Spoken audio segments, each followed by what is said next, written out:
Owl House, llamada en Latinoamérica La Casa Búho, es una serie animada producida por Disney Channel, creada por Dana Terrace y por gran parte del equipo creativo que nos trajo Gravity Falls. Cuenta la historia de Luz, una adolescente con mucha imaginación que es mandada a un campamento correccional, donde se le enseñará a contener sus fantasías, pero, en vez de eso, accidentalmente cae en un portal que la transporta a las Islas Sirvientes, una dimensión mágica llena de brujas, hechizos, criaturas místicas, demonios, etc. Ahí conoce a Eda, la Dama Búho, una infame bruja ladrona que es perseguida por la ley, y su compañero King, el rey de los demonios, que por cierto... Muchas gracias Disney por enviarme un peluche exclusivo, no te hubieras molestado. ¡Wow! ¡Está padrísimo! Eda accede a enseñarle magia a Luz, y la recibe en su hogar, la epónima Casa Búho. Y conforme la serie avanza, Luz también asistirá a una escuela donde podrá seguir aprendiendo nuevos hechizos y conocer nuevos amigos. La serie es muy divertida, con una de las animaciones más fluidas y hermosas que he visto de las caricaturas occidentales en los últimos años. Y con una historia que sin duda llena el vacío que me dejó Gravity Falls y que ninguna otra serie de Disney se había atrevido a llenar desde entonces. ¿Qué es? ¿Star vs. qué? ¿De qué me hablas? Esa serie no existió, no sé qué estás diciendo. Los escenarios son increíbles y muy creativos. Las Islas Sirvientes reposan encima de lo que es el cadáver de un titán antiguo, cuyos restos le dan forma a toda la geografía del pueblo, lo que sin duda me recuerda a la mitología nórdica y al mito vikingo de Ymir, el coloso primordial que luego fuera asesinado por Odín y sus hermanos para hacer de su cadáver el mundo conocido como Midgard, la tierra de los humanos. Esto no tiene nada que ver con los temas del video, pero quería meter por ahí la referencia para recordarles que tengo una lista de reproducción de todos los streams que hago los miércoles en la noche para hablar de mitología nórdica. ¡Oh, my God! Y esta es la parte en la que los spoileo a todos. Es interesante que en la forma en la que Eda hace magia se parece mucho a la magia Seid, que es la magia predilecta de los Vanires, una categoría de los dioses vikingos de los que forman parte deidades de la naturaleza como Freya, diosa de la fertilidad, y Njord, dios de los mares. La magia Seid es considerada salvaje e impredecible, y Odín, padre de los dioses Aesir, dedica casi toda su vida a domesticar ese poder caótico, de manera similar a lo que hace el emperador Velos, que, al igual que Odín, quiere ser el único controlador de todos los tipos de magia. Por contraparte, la forma de magia más domesticada en la mitología nórdica se lograba a través del dibujo de runas, que es básicamente la manera en la que Luz conjuga sus propios hechizos. Así que sin duda hay una conexión ahí. Pero mientras no sepamos mucho de la naturaleza del titán ni del emperador Velos, es difícil saberlo. Así que suscríbanse al canal si quieren ver un video de eso cuando salga la segunda temporada. ¡Yay! Si la premisa de una joven marginada en el mundo humano, asistiendo a una escuela mágica donde inevitablemente será la destinada a cambiar el mundo, te suena muy parecido a obras como Harry Potter, te tengo dos excelentes noticias. La primera es que Harry Potter no inventó el concepto, así que para de mamar. Y la segunda es que esta similitud está diseñada dentro de Owl House muy intencionalmente. Desde el primer capítulo de la caricatura, el tema de la historia se nos hace presente casi de inmediato. Luz es identificada como problemática por su imaginación hiperactiva en el mundo de los humanos, y luego en el mundo mágico se encuentra un grupo de prisioneros que son identificados como problemáticos por no ajustarse a lo tradicional o a lo socialmente esperado de ellos. Lo cual, si lo vemos de manera sencilla y superficial, es básicamente la clásica moraleja de Disney: ser uno mismo, no esconder lo que somos en realidad, y la clásica... Pero si lo vemos más de cerca, Owl House tiene un mensaje sobre cómo las instituciones de una sociedad, sobre todo organismos como escuelas, prisiones y campamentos correctivos, ayudan a la clase dominante a ejercer poder sobre sus habitantes, en algo que el filósofo francés Michel Foucault denominaba sociedades disciplinarias. Las sociedades disciplinarias utilizan diversos dispositivos con el fin de homogeneizar a los sujetos por medio de mecanismos como la vigilancia, la sanción, la examinación y la exclusión. Y si bien esto puede ser visto claramente en el sistema de aquelarres del emperador Velos, también puede ser visto en nuestra vida real, sobre todo cuando hablamos de las escuelas, que son el principal objeto de crítica de la serie Owl House. Cuando Luz dice que quiere inscribirse a la escuela de magia y demonios Hexside, Eda le responde que la escuela de hecho limita el potencial de los hechiceros al obligarlos a enfocarse en un solo tipo de magia. El filósofo francés nos invita a imaginar a la escuela como una fábrica de sujetos que posteriormente crecerían para integrar la fuerza laboral, que como literales productos van a ser comprados por el mejor postor para convertirse en un recurso humano de producción. La razón por la que tomamos ciertos cursos, ciertos posgrados, ciertos talleres o ciertos diplomados es simplemente para incrementar nuestro valor y el valor de nuestra mano de obra como producto de consumo empresarial. Foucault decía que la escuela tenía como objetivo hacer a los niños algo que él llamaba cuerpos dóciles, inculcando primero que nada la obediencia y la disciplina antes de cualquier otro conocimiento útil. ¿Alguna vez se han preguntado por qué usamos uniformes obligatorios en educación básica y nos dejaban tareas repetitivas y monótonas como hacer planas o recitar cosas de memoria? Eso es porque para Foucault la escuela está interesada en enseñar como objeto secundario. El objetivo principal es el de enseñarnos a seguir órdenes y a homogeneizarnos en cuerpos dóciles que posteriormente puedan ser moldeados para desempeñar una función que le sea útil a la clase dominante, o como dice Eda, no, obediencia ciega. ¡No! ¡Cuánto esfuerzo inútil! El filósofo nos dice que la escuela comparte muchas características con otras instituciones disciplinarias, y al final, ¿no es curioso que las escuelas asemejan hospitales y cuarteles, que a su vez asemejan prisiones? ¡Tanta cachucha, ya dijo la frase! Por ejemplo, los alumnos existen dentro de las escuelas con espacios heterogéneos y cerrados, divididos en zonas bien delimitadas con el propósito de segmentar y aislar los espacios entre ellos. Hay espacios designados para la sanción, como los salones de detención, dispositivos de vigilancia y de corrección, como profesores o rectores rondando por los pasillos, listos para castigar cualquier estudiante que esté haciendo algo que no se supone que debe estar haciendo. Un sistema de administración cronológica que delimita ciertas actividades dentro de ciertas secciones de tiempo, y ciertos horarios tan estandarizados que aprenderás a responder instintivamente a los sonidos de la chicharra para salir a almorzar o regresar a tus clases. Condicionamiento operante, como los perros de Pavlov. Y una vez que los cuerpos han sido docilizados, con el propósito de servir y reproducir la estructura dominante, el sujeto es canalizado, como en el sistema de aquelarres, a funciones ultra específicas que lo preparan por un campo laboral particular para hacer las tareas que la clase dominante necesita que sean hechas. Y mira, el aquelarre del emperador está autorizado a usar todos los tipos de magia más poderosas. ¡Qué curiosa coincidencia! Uno de los principales dispositivos de vigilancia que emplean las sociedades disciplinarias es la del panóptico, concepto que Foucault basó en una prisión teórica diseñada por el filósofo Jeremy Bentham. En la prisión panóptica, las celdas de los prisioneros están construidos en un cuarto circular que se encorva alrededor de una torre central, muy similar a la de Owl House de hecho. Desde esta torre central se posan los vigilantes, y la forma redonda de la prisión les permite observar dentro de cada rincón de las celdas a todo momento.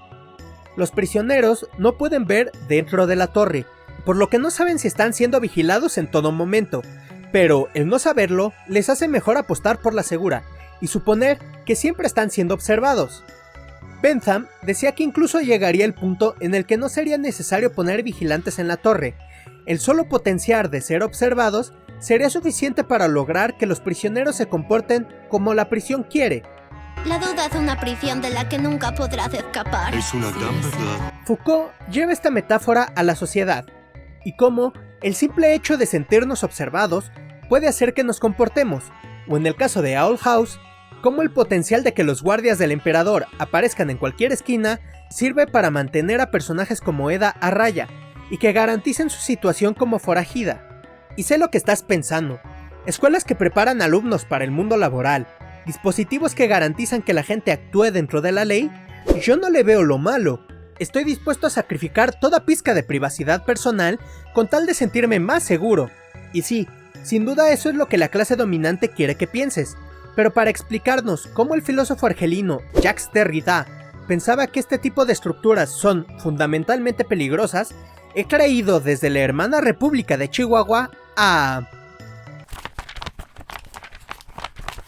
¿un hombre pollo? Así es, Prascat, soy Dani Z de Talkinvidia, el canal dedicado sobre analizar contenido infantil en extremos ridículos. Bueno, quizás no tan ridículos. Derrida decía que toda estructura tiene un centro, que es básicamente la lógica interna que dicta cómo debe estar organizada la estructura.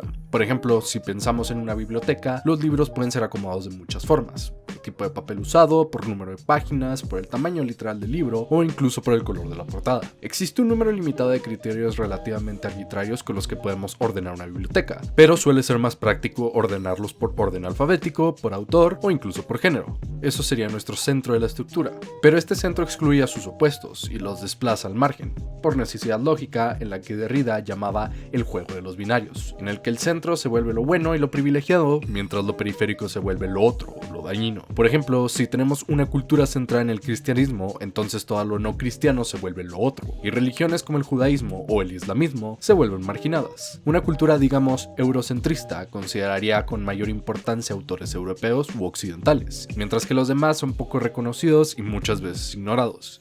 Te reto a escribir una tesis usando de bibliografía puros escritores africanos y me avisas cómo te va en la autorización. Esto lo podemos ver muy fácilmente en The Owl House desde el episodio 1. A través de los prisioneros que mantienen excluidos de la sociedad por comportamientos que no se ajustan a la norma. Los raros que deben permanecer unidos, que menciona Ida. También está el concepto de la magia salvaje en general. En la estructura del emperador Velos, el centro es el sistema de Aquelarres, que dicta que toda la magia buena debe ser aprobada por un sistema de validación que siempre atraviesa por su autoridad, convenientemente, y que todo el que no pase este procedimiento es por necesidad lógica, malo y dañino para la comunidad. El problema es que entre más fuerte se ha impulsado el centro como lo único bueno y el margen como todo lo malo, nos lleva a una dicotomía radical que empieza a rayar en el autoritarismo, y que empieza a motivar políticas cada vez más opresivas para mantener a ese otro dañino lo más alejado del centro posible.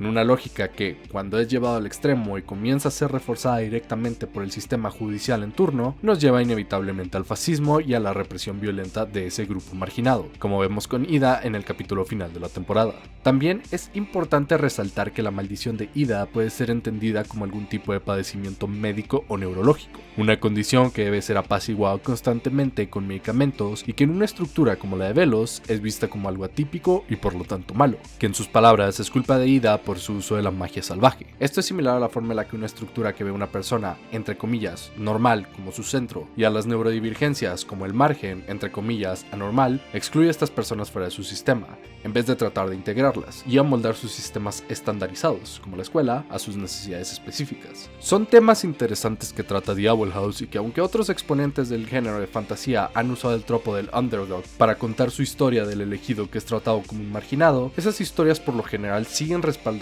cierto status quo, que nunca había visto sido cuestionado de esta forma, o por lo menos no en ninguna otra historia de escuelas mágicas que me venga a la mente ahora mismo.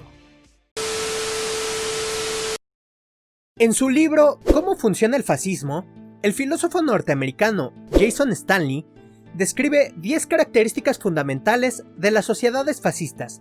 Tratemos de averiguar con cuántas cumple el gobierno de las Islas Sirvientes y del emperador Velos, y, de hecho, si quieres, compáralo con algún gobierno que conozcas en la vida real. Ya sabes, por diversión. Número 1. Un mito fundacional casi religioso, como Velos siendo prácticamente el profeta de la voluntad del titán que predica la única y verdadera forma de usar la magia. Número 2. Propaganda. Este mito es reproducido y enseñado a todos desde corta edad para que sea considerado indiscutiblemente cierto. Número 3. Anti-intelectualismo, o políticas contra el pensamiento libre que cuestione al sistema. Perseguir pensadores críticos como Eda. Número 4. Irrealidad. Propagar mentiras que justifiquen al sistema, como que la maldición de Eda es consecuencia de su magia salvaje. Número 5. Jerarquías. Una clara distinción entre un grupo privilegiado y todos los demás, como el aquelarre del emperador que tiene el permiso especial para usar todos los tipos de magia. Número 6. Victimización. La narrativa de que el grupo central privilegiado en realidad está siendo reprimido o limitado a alcanzar su verdadero potencial por culpa del grupo marginado, lo que justifica el número 7, ley y orden, políticas que directamente persiguen y eliminan al grupo marginado, considerado como indeseable y cuya pura presencia es vista como un riesgo para el grupo central. Número 8, ansiedad. El grupo marginado está lleno de salvajes monstruosos que pueden hacerte daño a ti y a tus seres queridos. Por eso deben ser arrestados y eliminados al instante, porque implican un riesgo existencial para la comunidad. Número 9, Sodoma y Gomorra.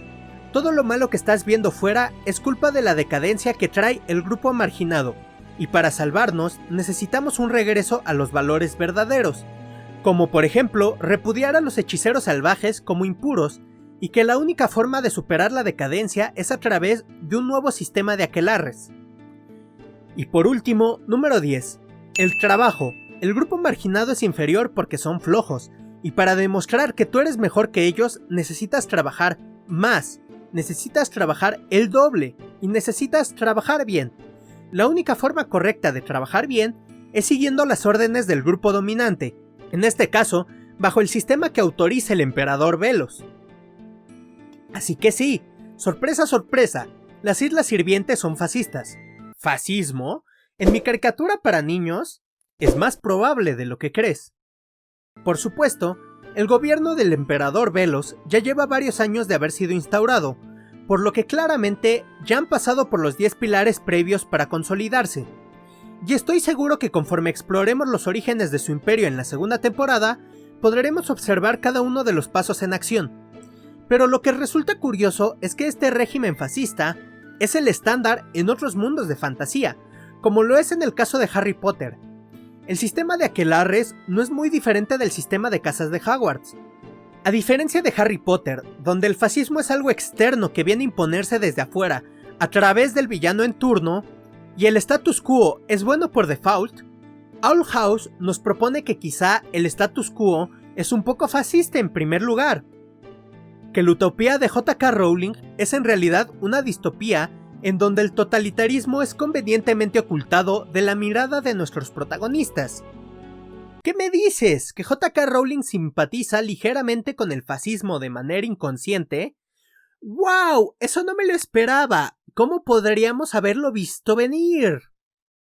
Parafraseando a Foucault, la tarea pesada que tenemos como sociedades es la de cuestionar a las instituciones que parecen políticamente neutrales, como las escuelas, para descubrir en ellas el poder que ejerce la clase dominante y desenmarañar los intereses implícitos que tiene la estructura, porque resulta que estos organismos son vitales para la consolidación y la reproducción de un sistema de valores dominante, un modo de producción y un moldeamiento de los sujetos.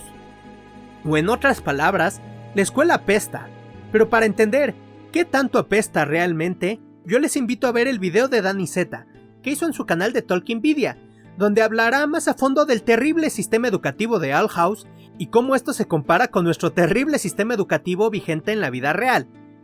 Yo por mi parte, me despido recordándoles que Luminity es real. #Luminity, #Amiga date cuenta.